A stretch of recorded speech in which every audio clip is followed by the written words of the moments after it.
जय भोजपुरी रउआ लोग से एगो निहोरा बाकी लाल रंग के सब्सक्राइब बटन के दबा के भोजपुरी फैंस क्लब से जुड़ जाए जा और ये घंटी वाला बटन के दबा के भोजपुरी के सब जानकारी बिल्कुल फ्री में मोबाइल पे पाई जा।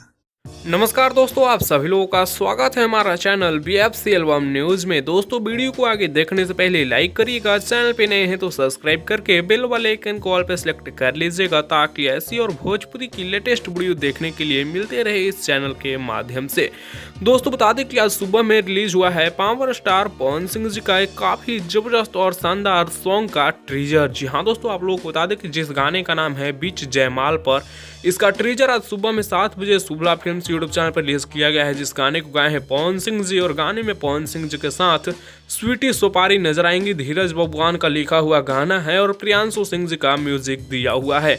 इस गाने का फुल वीडियो सॉन्ग कल सुबह में 7 बजे आ रहा है शुभला फिल्म्स यूट्यूब चैनल पर, तो आप लोग तैयार रहिएगा। कल सुबह देखने को मिलेगा बीच जयमाल पर, जिस गाने में पवन सिंह जी के साथ यानी पवन सिंह जी के छोटे पवन सिंह जी कहे जाने वाले निर्भय प्रताप सिंह भी नजर आएंगे इस गाने में। आप लोग इस गाने को देखने के लिए कितना ज्यादा एक्साइटेड है नीचे कमेंट्स में बताइएगा। लगन स्पेशल सॉन्ग होने वाला है जो कि कल सुबह 7 बजे शुभला फिल्म्स यूट्यूब चैनल पर रिलीज किया जाएगा। सो इस वीडियो में इतना ही, मिलते हैं आप लोगों से नेक्स्ट वीडियो में नए अपडेट के साथ। तब तक के लिए बने रहिएगा आप हमारे चैनल BFC एल्बम न्यूज के साथ। ऐसी और लेटेस्ट वीडियो के लिए चैनल के साथ जुड़ जाइएगा।